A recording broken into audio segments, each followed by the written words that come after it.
আসসালামু আলাইকুম, welcome back to my channel রান্নার সন্ধানে। আজ তৈরি করছি তেল ছাড়া কাঁচা আমের টক ঝাল মিষ্টি আচার।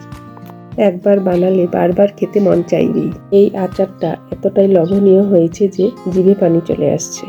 চলুন শুরু করি। আমি এখানে 1 কেজির একটু কম হবে আম নিয়েছি। আমগুলো পরিষ্কার করে ধুয়ে মুছে নিয়েছি। এখন আমগুলো আমি কেটে নিব। আমি আমের মাথার অংশটা কেটে ফেলছি। তারপর আমি একটি পিলারের সাহায্যে আমের উপরের সবুজ খোসাটাকে ছিলে নিচ্ছি। আপনারা আপনাদের সুবিধা মতো ছুরি অথবা বটি দিয়েও ছিলে নিতে পারেন। আচারটা তৈরি করতে গেলে আমগুলো একটু বড় দেখে নেবেন, তাহলে আটির অংশটা একটু শক্ত হবে।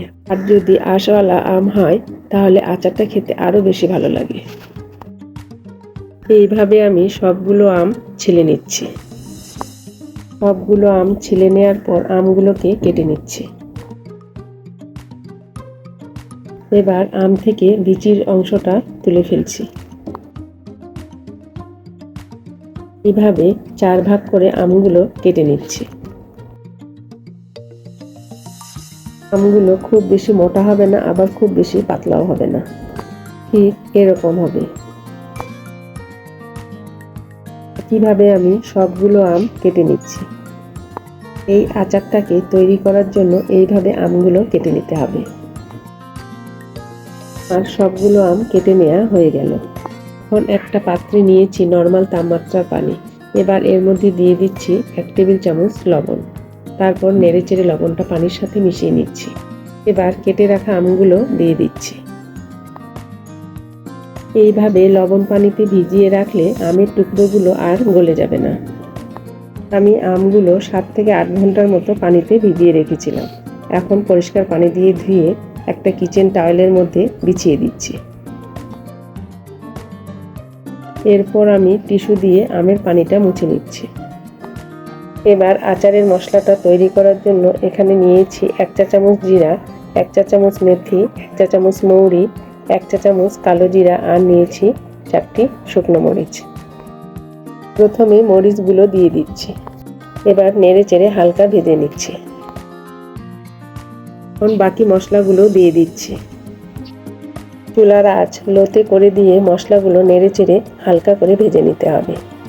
যখন দেখবেন মশলা থেকে সুঘ্রাণ বের হচ্ছে তখনই নামিয়ে পাত্রে ঢেলে নিতে হবে। তারপর ঠান্ডা হলে মশলাটা আমি ব্লেন্ডার জারে আধা ভাঙা করে নেব। এবার চুলায় পাত্র বসিয়ে দিচ্ছি 2 কাপ চিনি। চিনির পরিবর্তে এখানে আপনারা গুঁড়ো ব্যবহার করতে পারেন। তার সাথে দিয়ে দিচ্ছি 1.5 কাপ পানি। এবার চিনি নেড়েচেড়ে পানির সাথে মিশিয়ে নিচ্ছি। পানিতে বলক চলে আসলে আমগুলো দিয়ে দিচ্ছি। আমগুলো একবারে ঢেলে দেওয়া যাবে না, এভাবে অল্প অল্প করে ছেড়ে দিতে হবে, তা না হলে গরম শিরা ছিটিয়ে আসতে পারে। এখন নেড়েচেড়ে মিশিয়ে নিচ্ছি। চুলার আঁচ মিডিয়ামে রেখে আমি আচারটা তৈরি করব।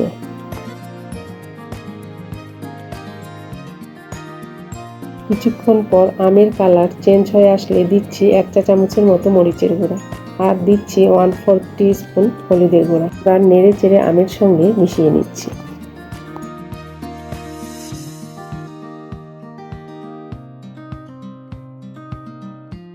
কিছুক্ষণ পর পর এভাবে নেড়ে চেড়ে দিতে হবে।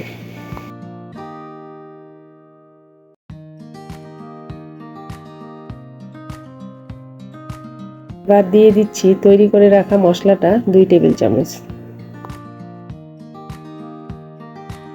এখন মশলাগুলো নেড়ে চেড়ে মিশিয়ে নিচ্ছি। এখন এখানে দিয়ে দিচ্ছি 1 টেবিল চামচের একটু কম বিট লবণ। বিট লবণটা দিলে আচারের স্বাদ দ্বিগুণ বেড়ে যায়। এবার নেড়ে চেড়ে মিশিয়ে নিচ্ছি। আমগুলো খুব সুন্দরভাবে সিদ্ধ হয়েছে। এখন দিয়ে দিচ্ছি 1 চা চামচ ভাজা ধনিয়ার গুঁড়া, দিয়ে আবারও নেড়ে চেড়ে মিশিয়ে নিচ্ছি।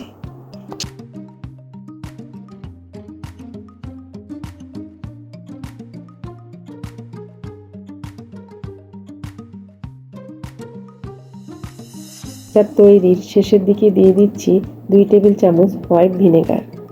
এই ভিনেগারটা দিলে অনেক দিন পর্যন্ত আচারটা ভালো থাকবে।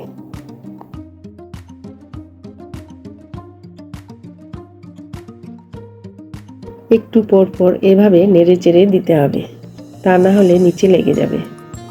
আচারটা দেখেন একটুকুও গলেনি।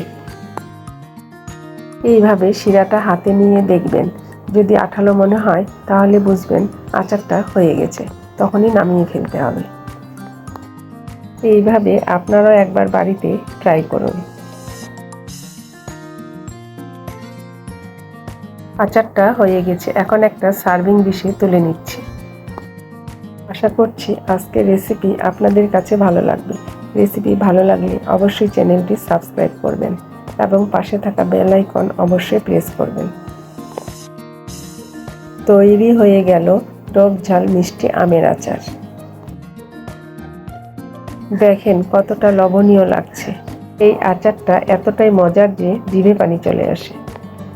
এই আচারটা আপনারা ভাত খিচুড়ির সঙ্গেও খেতে পারেন। আজকের মতো এখানে বিদায় নিচ্ছি। আল্লাহ হাফেজ।